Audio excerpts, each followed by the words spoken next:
I am Monroe, yes, like the president, or, more often, like the actress. People always think I was named after someone glamorous. Truth is, my dad pulled it out of a crossword puzzle the day I was born, half drunk on cherry cola and fear. I've always had a thing for numbers, not just math in school, but real-world stuff. Interest rates, equity curves, the psychology of sunk costs. At 10, I ran a snack resale business in the back of my school bus. By 14, I was trading fake stocks on simulation apps. I've always believed money doesn't make you cruel, but it sure reveals who already is. And no one embodied that better than my family. Growing up in the Duncan household was like living in a reality show I hadn't auditioned for. My mother, Yvette, was the type of woman who considered dinner a failure if there wasn't champagne and gossip. My brother Trey had been blessed with all the charm and none of the follow-through. And then there was me, quiet, analytical, low-maintenance Monroe, whose achievements were usually met with, "That's nice, honey," while the room buzzed over Trey's latest failed startup or mom's new French bulldog. But that all changed the day my phone rang at the perfect moment. I was standing outside a tiny Vietnamese cafe downtown, laptop under my arm, hair in a knot, and soy sauce on my sleeve.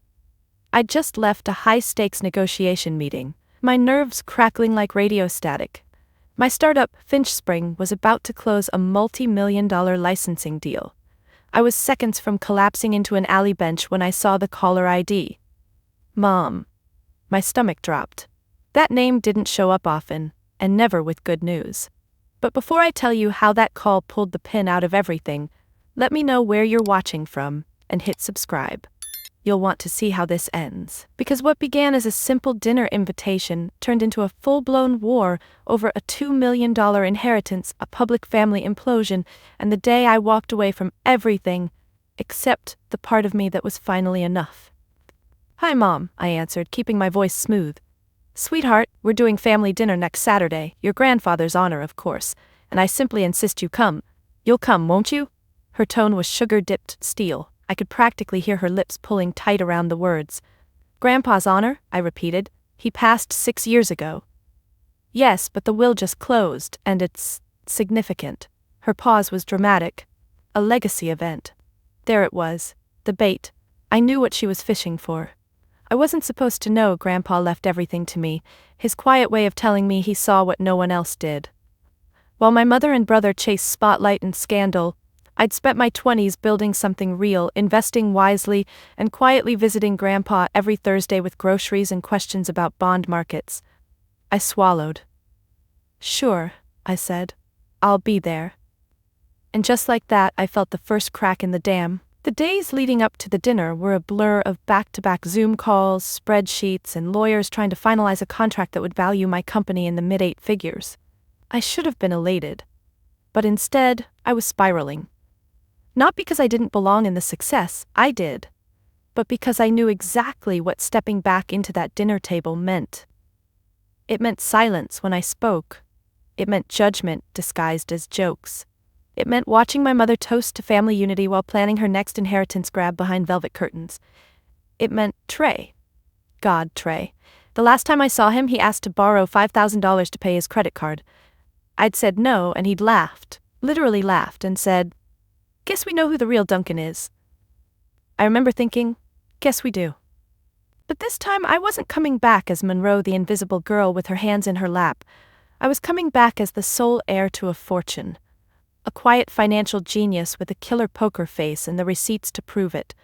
And if they thought I'd just hand it over to keep the peace, they had no idea what kind of storm I'd learned to survive. I used to think I was just naturally invisible. At 7, I won the district's math bee, my teacher cried. My dad missed it because of traffic, and my mom said, "Well, don't get cocky, sweetheart, math's not exactly glamorous." At 12, I made it to the state science fair. I built a working model of a solar water purifier, and I remember holding the plaque in my trembling hands while a stranger's dad clapped so hard he nearly cracked a knuckle. Mine? He was in Cabo. I found out through a Facebook post captioned, "Family first, always." I learned early that achievements in my family only counted if they came with noise. Trey made noise. He was the golden boy from the moment he arrived. He played 3 instruments badly and joined a band that never played a show. He flunked out of college but called it a pivot. When he crashed my mom's car while drunk on White Claws, she blamed the city signage. Poor lighting, those streets are a death trap, she'd insisted, brushing his hair from his hungover face.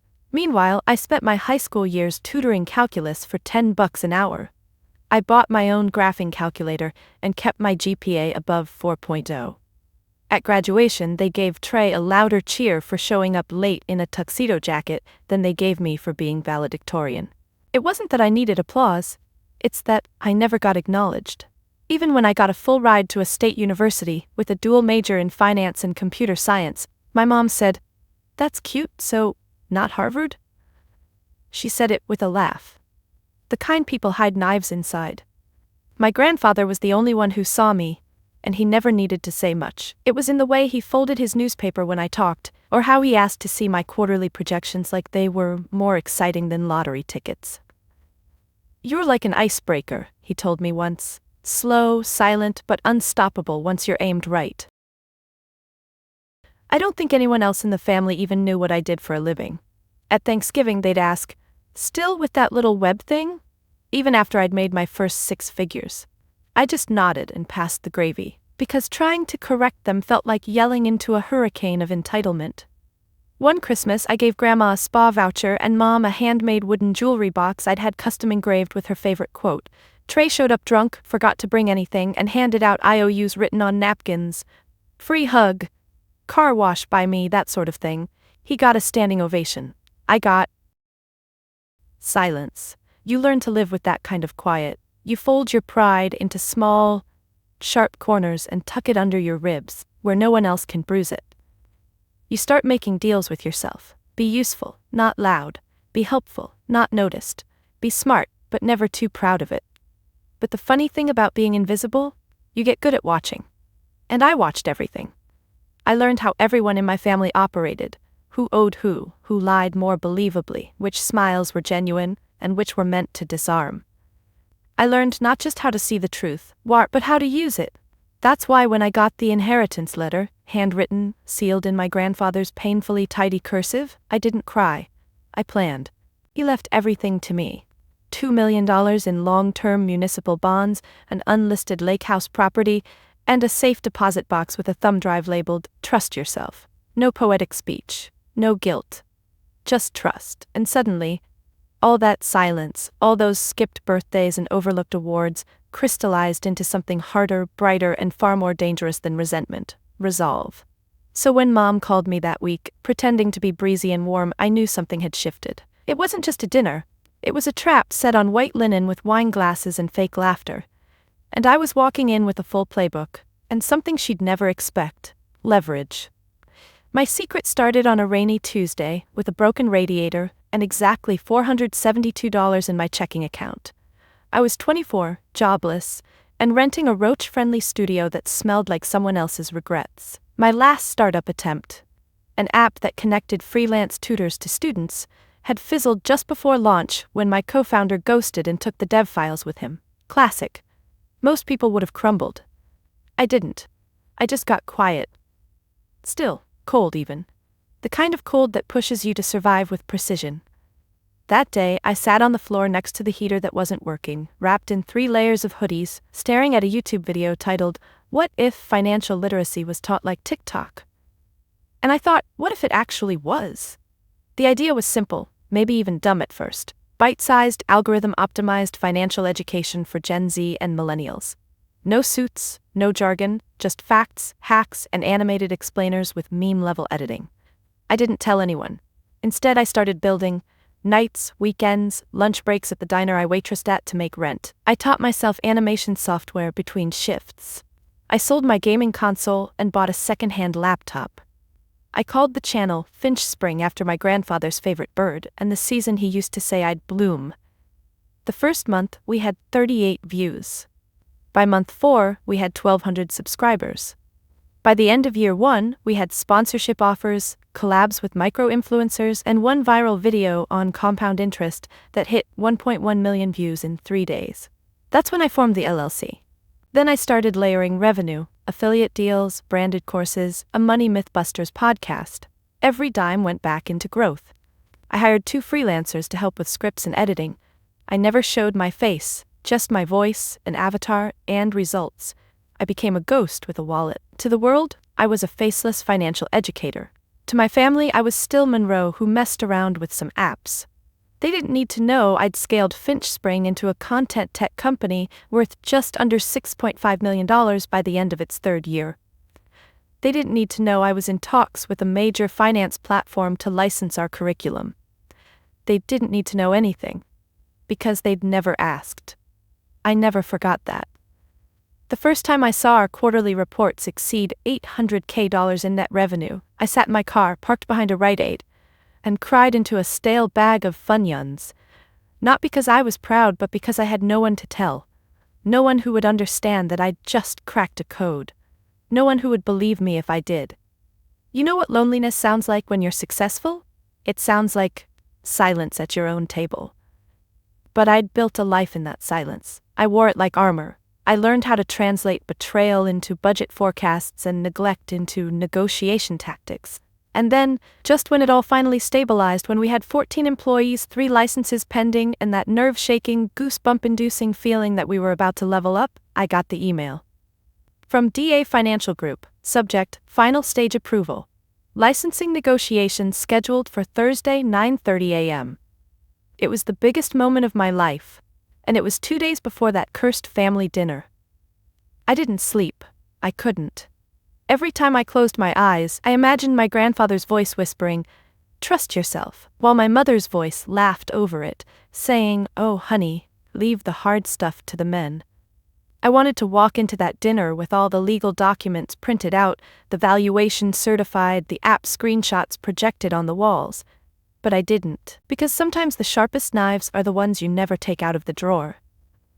So instead, I booked a blowout, pressed my favorite navy blazer, and told no one, absolutely no one, that I was about to be a multimillionaire.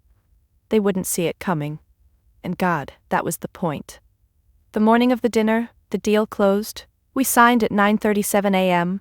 I triple-checked the contract, wired the licensing paperwork to legal, and stared at the confirmation email like it was a portal into a new dimension. Just like that, FinchSpring was valued at $11.2 million.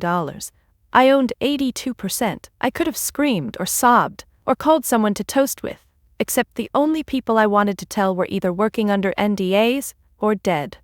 Instead, I ordered a chai latte, walked home, and opened my grandfather's letter again. It was yellowed at the corners now, worn from the number of times I'd unfolded and refolded it like some sacred artifact. Don't wait for them to see you. Some people only notice when you become what they feared you might be. He knew. Somehow, he always knew. That night, I put on a soft gold chain he once gave me. A tiny, unmarked disc that used to hang on his keyring. I wore it like armor under my blouse, my version of war paint. I stood in front of the mirror, straightened my collar, and said aloud, "You're not going there to explain, you're going there to observe." And that made all the difference. Dinner was at my mother's house, naturally. She never passed up the chance to host. Her home was showroom clean, with strategically placed throw blankets and art books she never opened. The kind of place that screamed curated intimacy. Just enough warmth to fool an outsider, but too brittle to live in. I parked 2 houses down. Not because I was embarrassed, but because I wanted the walk. I wanted the time to feel the sidewalk beneath my heels, to breathe through the thrum in my chest, and to remind myself, I wasn't Monroe the outcast tonight. I was Monroe, executor of Grandpa's will, CEO of FinchSpring, financial architect of my own damn life. When I stepped through the door, the smell of roasted duck and fig compote wrapped around me like a noose. "Darling," Mom air kissed me twice, just far enough that her foundation didn't smudge. "You look rested." That was her favorite dig. A woman like her only said rested when she really meant aging. But I smiled. "You look curated," I replied. Her eye twitched. The dining room was already buzzing. Trey was leaning against the drinks cart, holding court over a lukewarm story about his upcoming NFT project. My Aunt Maribel whispered behind her wine glass, her pearls rattling like she'd just seen royalty, and then came the glances. Quick, darting, speculative. They all knew something. They didn't know everything. We sat, roast duck, beet salad, some kind of lavender honey dessert tray. It was beautiful and hollow, like everything else in that house.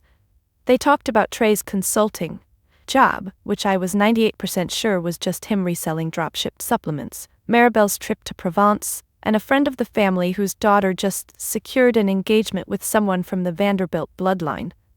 It was all posturing, but it was coordinated. They were setting the stage. Finally, my mother stood, champagne flute in hand. Her tones shifted, slow, performative, like she was emceeing a charity gala. As you all know, Daddy's estate has finally been settled, she announced, blinking slowly like she was holding in tears. He left behind not just a legacy, but a responsibility, a torch, really. My stomach tensed. He believed in strength, vision, family stewardship. My brother gave a solemn nod, eyes slightly red, probably from vodka, not sentiment. And after much discussion with the attorneys, she continued, we were surprised, deeply surprised to discover his will. I kept my face blank. Her eyes flicked to me. And although the details are still fluid, we know his heart always pointed toward unity. So let's honor him tonight. Not with division, but with grace. The way she said grace made it sound like a warning. Everyone turned to look at me. Not in awe, not in celebration, in expectation. They were waiting for me to give it up, to smile sweetly and say, of course, let's split it evenly. But I didn't say anything. I reached for the bread basket and broke off a piece. Slowly, calmly, let them stew, because this wasn't the moment they were going to win. No, that moment was still coming, and when it hit, like a bullet through glass, none of them would be ready for what I did next. The gauntlet began with buttered smiles and backhanded compliments. Monroe, you look established, Aunt Maribel cooed as she placed a hand on my shoulder, her nails clicking like claws on china. Have you finally figured out what you want to do with your little computer venture? I smiled. Yes, just closed a licensing deal this week actually. She blinked. Oh, with who? I sipped my water. A group that doesn't do dinner parties. She didn't know how to respond to that, so she just gave a tight nod and drifted back to her wine. Trey was next. He pulled me aside near the kitchen under the pretense of checking out Mom's new espresso machine. You know, he said, voice low and lazy, it wouldn't kill you to share a little. Grandpa's money is for the family, not just one person playing Wolf of Wall Street. I turned to him, head tilted. You mean the inheritance? The one he left specifically to me? He scoffed. He was old, Monroe, probably confused. No, I said, setting my glass down with just enough force to feel it. He was clearer than you've ever been. Trey grinned like I'd told a joke. Fine, fine, don't get snippy, just saying you've never exactly been the glue holding this circus together. True, I replied. I'm more like the locksmith who realized the tent was never locked. He blinked. I walked away. In the dining room, my mother had arranged place cards in some kind of strategic order, probably to isolate me, which didn't work because I'd brought my own piece with me. Across the table, she beamed with faux elegance. So, Monroe, she began, eyes flicking to the others. Have you thought about how to honor Grandpa's intentions? Which intention? I asked. The one where he left me everything? Or the one where he told me to trust myself? You could feel the temperature drop. My uncle, who'd been silent all evening, cleared his throat. I think what your mother means is, maybe it's time to think about the family as a whole. You know, legacy, preservation, that sort of thing. I nodded. I agree. Legacy is important. That's why I intend to preserve it the way he asked. Don't be so literal, sweetheart, Mom cut in, smile brittle. You've always been sharp. Sometimes too sharp. I took that in. Let it sit. Interesting, I said. I was always told I was too quiet. Well, she said, lifting her fork like a gavel, quiet can be dangerous when you're sitting on that kind of responsibility. Aunt Maribel added, it's really not about the money, you know. It's about what that money represents. I met her eyes. Greed? She froze, mid-bite. My mother's voice dipped, silk over steel. You've always had a chip on your shoulder. And you've always had a hand in someone else's pocket, I said. The table fell silent. I could hear the soft click of the grandfather clock in the hallway. Tick, tick, tick. Trey let out a theatrical sigh. This is ridiculous. Look, if the money's staying with Monroe, fine. Let's just admit it's not about what Grandpa wanted. It's about her trying to prove she's better than all of us. I looked at him, really looked. And then I laughed. Not a fake laugh, not polite, a real full laugh that rose up from somewhere deep and tired and sharp. You think I need to prove something? You all gave me nothing but silence and smugness for 3 decades, and now suddenly I'm the villain for being the one person he trusted? No one said a word. I leaned in. Here's the truth. You didn't want me to succeed. You wanted me to need you. But I didn't. I never did. And the thing is, I wasn't angry anymore. I was clear. These people didn't want reconciliation. They wanted a redistribution. They didn't care about legacy. They cared about leverage. And that's when the moment arrived. Because just as I was about to excuse myself, my phone buzzed. 1 buzz. Then 2, and the screen lit up with a push notification that would split the entire night wide open. Finch Spring featured on Forbes Finance exclusive, the platform changing how Gen Z manages wealth. The irony? It was Trey who saw it first, his jaw dropped, mouth half full of creme brulee. Wait, what the hell is this? He held up his phone, turned the screen toward the table, and just like that, the room exploded. At first, it was just gasps, then a sputtered, "No way," from Maribel. And then my mother's voice, sharp and cold. "What is this?" I didn't flinch. I took a calm sip of my sparkling water and wiped the corner of my mouth with the cloth napkin, like nothing had happened. Like the whole room hadn't just seen the name Monroe Duncan plastered in bold under a headline about the most disruptive personal finance platform of the decade. Trey was scrolling furiously. "You've been running this whole time?" "It's not much," I said with a shrug. "Just a little platform. You know, like your NFT thing." That was gasoline. He stood up so fast his chair screeched against the hardwood. "Don't play coy. This says you're worth 8 figures. 12 technically, but who's counting?" I said, tilting my head. My mother's face was stone. Her champagne flute dangled in her hand like a relic from another era, one where she was the queen of the room. "You kept this from us?" she hissed. Low enough to be theatrical but loud enough for the whole table to hear. "After everything we've given you?" I set my napkin down. "What exactly have you given me, Mom?" "Support, shelter, family." I stood, slow and steady. "You mean judgment, dismissal, and forced smiles at dinners like this?" Uncle Will tried to step in, the eternal peacemaker. Now, let's not forget, we're all family here." "No, Uncle Will," I said, meeting his eyes. "We're relatives, there's a difference." Trey looked like he might throw something. "You let us treat you like crap while you got rich behind our backs?" "You weren't interested in me when I was broke," I said. "So why should you be interested now?" That was when my mother, for the first time I could remember, dropped the mask entirely. "Then let me be very clear," she said, standing to match me. "If you intend to use your grandfather's money to fund this ego trip, you're no longer a part of this family." And there it was, the official declaration. I watched her say it. I watched her eyes, hard and gleaming, expecting me to crumble or beg, or at the very least, look wounded. I didn't. Instead, I leaned forward, smiled, and said, "Finally, I've been waiting for you to make it official." There was a beat of stunned silence. Then I picked up my bag, slung it over my shoulder, and walked out of that dining room like it was a set piece from a play I'd long outgrown. No yelling, no dramatic slamming of doors, just one final glance over my shoulder as I added, "By the way, tell Trey to stop trying to use Grandpa's social security number to apply for credit cards. The estate lawyer flagged it." The look on his face? Worth every ignored birthday card and backhanded compliment.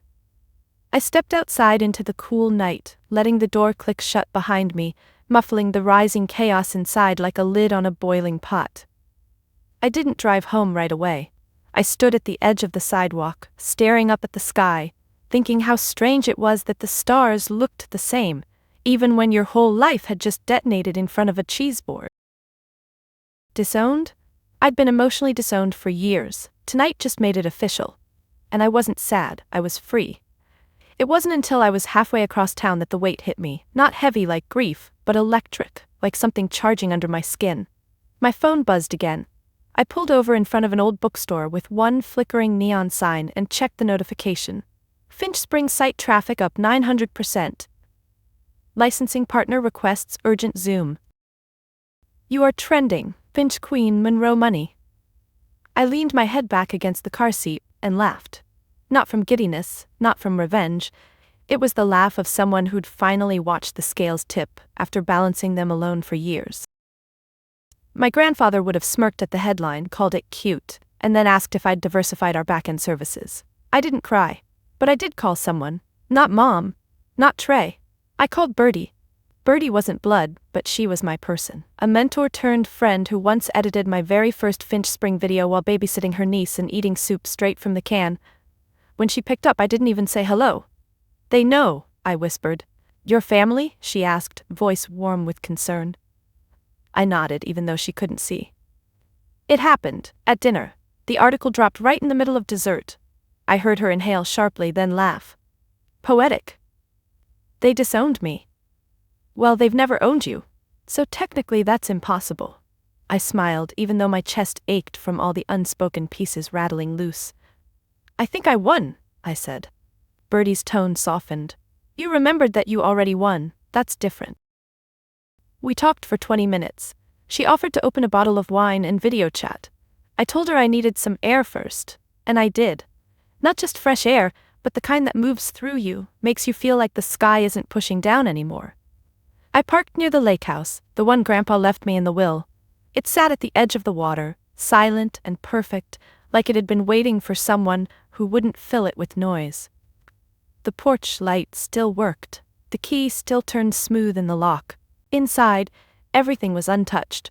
Plaid armchairs, outdated lamps, a clock stuck at 9:13. I walked through the kitchen, opened the fridge out of habit, then laughed when I found only a can of root beer and a sticky note taped to the inside shelf. "You made it. Now build something better, G."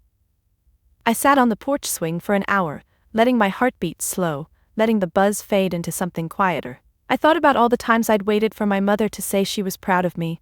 All the years I swallowed my joy in front of people who couldn't stand the idea of me shining. And yet here I was, not broken, not bitter, just done. Let them whisper, let them twist the story, let them say I was ungrateful or selfish or too ambitious. The truth was simple. I had built something that couldn't be unbuilt by their resentment. And for the first time in my life, I didn't need them to know it. I just needed me to remember it. The fallout came fast, faster than even I expected. By morning, my inbox was a war zone. Emails from uncles, aunts, and even second cousins who hadn't messaged me since 2009 now filled my notifications like confetti at a pity parade. Subject, just a quick chat. Subject, your mother is confused. Subject, family comes first, Monroe. Right, family. The same family who voted me out of my own bloodline over duck breast and dessert wine. I didn't respond. I forwarded every message to a folder labeled Archive, Emotional Blackmail, and let them pile up like unread invoices. Trey texted me a meme of a clown holding cash. I left him on read. Then came the knock on my door. I was working from the lake house sunroom, logged into a call with our new licensing partner when I saw a black Escalade pull into the gravel driveway. My stomach turned. Not from fear, but exhaustion. I already knew who it was. Yvette Duncan, wrapped in cashmere and weaponized perfume, stepped out like she was arriving at a magazine shoot. I muted my mic. She didn't bother with hello. She walked in like she still owned the space, like the years of dismissal and control were supposed to melt the moment she batted her lashes. "This is childish," she said, setting her purse down like it was a declaration of diplomacy. I crossed my arms. "Is that why you disowned me?" Lee? She waved a hand. "Oh, you know how I get. It was dramatic flair." "No, it was public rejection." "Well, you embarrassed us, springing that article, that wealth, like a bomb in the middle of dinner." "I didn't write the article, Mom. I just built the company." She smiled tightly. "We're not here to rehash the past. I just want us to find a path forward." "A path forward," I echoed. She nodded. "Yes, you have your assets. We have family. If we align." I cut her off. "You don't have family. You have each other. And you made it clear I'm not part of that anymore." Her eyes narrowed. "Don't do this." I stepped closer. "No, you don't do this. You don't get to exile me and then circle back with a fork and knife when you realize the meal's not yours." Her lips parted, searching for something to say, some manipulation wrapped in nostalgia, but I wasn't playing that game anymore. I handed her an envelope. Inside, a signed release form, officially separating the remaining estate assets into a protected trust, untouchable by anyone else. "This is yours?" she asked, scanning it. "It's Grandpa's. I'm just keeping my promise." She looked up. "He'd want us to stay together." "No," I said, holding her gaze. "He wanted me to be free." Yvette's eyes glittered, but she didn't cry. That wasn't her style. She left without another word, her heels clicking against the wood floor like punctuation marks in an unfinished sentence. And I stood in the center of the house, my house, with the sunlight pouring in through the glass, feeling something between peace and power. That night, I wrote a public post, not for attention, but for clarity. Some people will only respect you when they need something from you. Others will cheer for you in silence without ever asking to hold the mic. Build with those people. Grow with those people. And if your own family becomes your biggest obstacle, start calling strangers by first names. Blood is biology, loyalty is earned. I hit post, turned off my phone, and opened the window just wide enough to hear the wind pass through the trees. I wasn't angry anymore. I was unavailable. 3 days after the dinner, I had soup with Bertie and D'Angelo on the lake house porch. Bertie brought lentil stew in a thermos. D'Angelo brought a Bluetooth speaker and a playlist titled "Freedom Feels Like This." We sat on the swing and watched the sun glint off the water, wrapped in soft flannel and unspoken relief. It was easy. No one tried to compete, no one interrupted my sentences or dismissed my pauses. When I talked about the licensing deal, D'Angelo asked real questions, not just to sound smart, but because he cared. And Bertie? She listened like every word had value, not just the ones that made headlines. "I used to think family meant blood," I said, halfway through a second bowl. "Turns out it's people who remember your favorite soup and show up with it." Bertie gave me a knowing glance. "And don't ask for a piece of your net worth in return." D'Angelo raised his spoon in a toast. "To the chosen ones." I clinked my spoon to theirs. Chosen, biological, every time. We laughed, not performative, not forced, the kind of laugh that fills your lungs with something you didn't know you were starving for. I thought of the holidays ahead. No more fake smiles over dry turkey, no more sitting through Trey's ego monologues, or my mother's backhanded compliments disguised as toasts. I could have silence, or I could have music. I chose the music. That weekend, I hosted them at the lake house. No event planners, no curated menus, just vinyl records spinning from Grandpa's dusty old player, drinks mixed with whatever was on hand, and stories that ended in real, unfiltered belly laughter. Bertie brought up the inheritance, carefully, respectfully. "You thinking about what to do with it now?" "I'm thinking about not using it to buy approval," I said, which is already more than anyone else in that room could say. I told them about the trust I'd finalized, how I'd locked down the assets, started a fund in Grandpa's name, and assigned 10% of Finch Spring profits to financial literacy programs for foster kids and young adults. D'Angelo grinned. "That's the most Monroe thing I've ever heard." I smiled. "It's what he would have done if he had my tools." We toasted again, this time to Grandpa. To the man who saw me when I was invisible. To the man who left me the kind of freedom most people spend a lifetime chasing.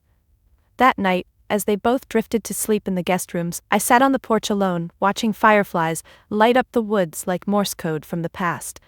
It was quiet, but not lonely. Because this weird little chosen family moment, this warmth without expectations, was what I'd been missing. Not the money. Not the validation. The ease. The honesty. I didn't need to belong to a family that never made room for me. I'd built my own. From scratch, like everything else. The first rule I made was this: I no longer accept guilt as a form of currency. That rule came in handy almost immediately. The emails kept coming. Trey sent a voice note at 2 a.m. slurring something about forgiveness and starting a family trust. "Bro, think about the optics." Aunt Maribel wrote me a 2-page letter full of veiled barbs and 3 misspelled Bible quotes. Even Mom tried to invite me to a spa weekend as if a mud mask could fix years of rot. I ignored all of it. But I didn't do it out of spite. I did it out of clarity. Boundaries weren't about building walls, they were about finally locking the right doors. So I built my fortress. I set up new filters on every inbox and created a legal firewall between Finch Spring and any potential family investors. I rewrote my estate plan to ensure no one could lay a claim on anything I'd built unless they were actively contributing to its growth or aligned with its mission. And I changed my phone number. That last part felt like a tiny funeral, and I mourned it for exactly 1 hour. Then I deleted the old number from my own memory and didn't look back. I invested in my peace the way I'd once obsessed over dividend stocks, methodically, obsessively, without apology. The lake house became my headquarters. I flew out 2 of our team leads to help build a creative studio in the converted garage. We set up whiteboards, put in skylights, and bought beanbags that immediately deflated but looked great on Zoom. We created new content that wasn't just about finance, but about freedom, about redefining success, about telling stories like mine, the kind that didn't make the holiday newsletter, but left real impact in the world. People responded, subscribers doubled, then tripled. The comments poured in. I thought I was the only one who grew up like this. My mom cut me off too. Thank you for this.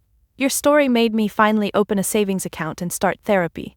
And suddenly the platform wasn't just mine, it was theirs too. Meanwhile, the Duncan family name was having a bit of an identity crisis. Apparently, the article had sparked an unexpected ripple. One of Mom's business partners pulled out of a real estate deal citing brand inconsistency. Trey's NFT project collapsed. Maribel's club circle had some concerns about being associated with the kind of family drama that played out publicly. They'd spent years building a facade. I'd spent years building a foundation. Guess which one cracked first? I got a letter from Grandpa's old lawyer the following week. It had a copy of a note my grandfather had intended to give me with the will, but had forgotten to send. It read, "You won't need this money to survive, but you may need it to protect what you build. If they come for it, don't hand it over. You earned what they never had the courage to fight for, independence." I framed it, hung it above the fireplace, right next to the first $1 Finch Spring ever earned. Creased, smudged, perfect. I didn't need their validation. I had standards now. And they came with passwords. I didn't want revenge. I wanted redirection. That's the difference between people who chase closure and people who build legacies. One looks back, the other builds forward. So that's what I did. I used the inheritance, not to buy yachts or flex with glass offices, but to build a program that would have made Grandpa proud. We called it Project Finchnest, a free financial education hub for foster kids aging out of the system, and for young adults who never had a Grandpa G, to teach them about Roth IRAs and compound interest. The first location opened in a repurposed rec center 2 towns over. I stood on a folding stage, holding scissors, next to a hand-painted sign from a local art student who said our videos had helped her pay off her mom's medical debt. And in that moment, I understood something I'd never fully felt before. Legacy wasn't what you inherited, it was what you planted. That rec center? That was my family name now. Not Duncan. In gold leaf on a law firm wall, but Finch Spring pamphlets being handed out at after-school programs, and teenagers using our budgeting templates on phones with cracked screens. One of the first students we sponsored was a 16-year-old named Casey, who showed up to every workshop, asked hard questions, and started teaching others. When I saw her leading a group session on how to build emergency funds with $5 a week plans, I nearly lost it. She reminded me of me, but with something I never had. Support. That's what I wanted to give now. Not answers, not shortcuts, just solid ground to build something from. We started getting emails from nonprofits, schools, even corporate sponsors. Finchnest was becoming more than a side project. It was a mission.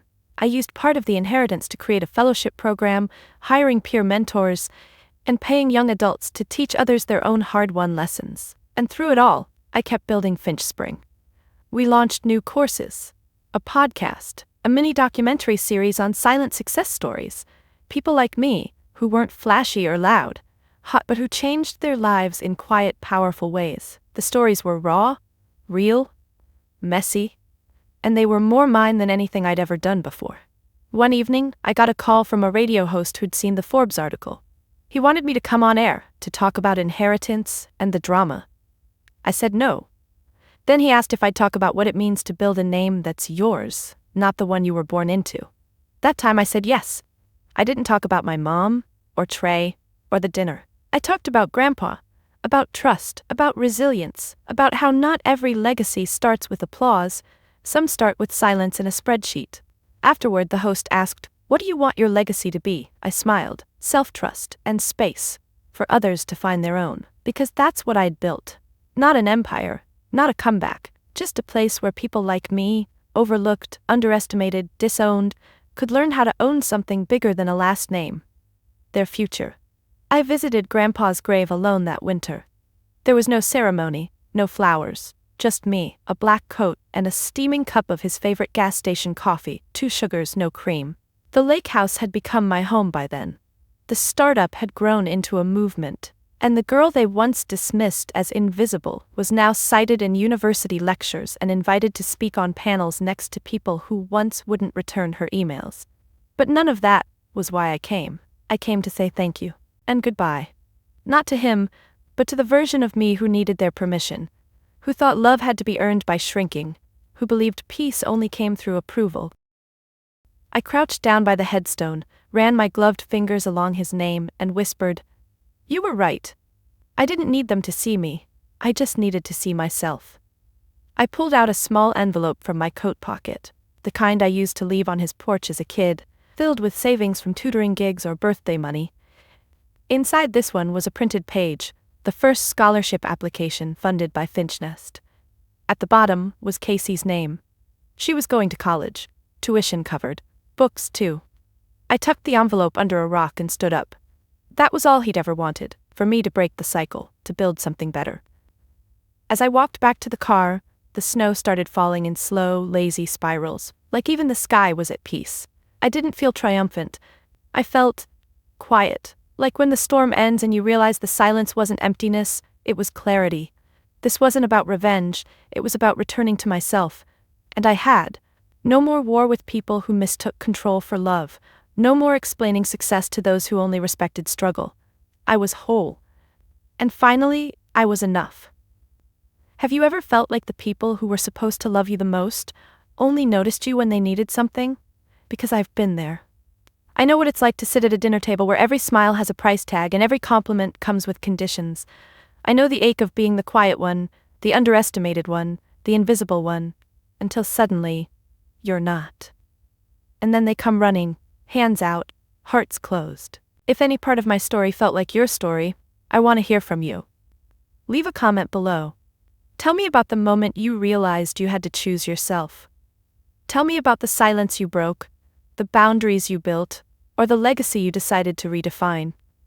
And if my journey resonated with you, please like, subscribe, and share it with someone who needs to hear that it's okay to define success on their own terms.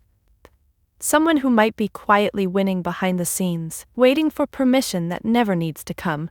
Because here's the truth, they don't tell you. You don't owe anyone your peace. You don't have to stay small just to make others comfortable. You are not disloyal for protecting the life you built from people who only show up when there's something to take. You are allowed to outgrow them. You are allowed to leave the table. And you are absolutely allowed to become the version of yourself they never believed could exist. So, wherever you're watching from, whether it's a borrowed apartment, a quiet office, or a porch swing by the lake, know this: you're not alone. You're not invisible. And you're just getting started.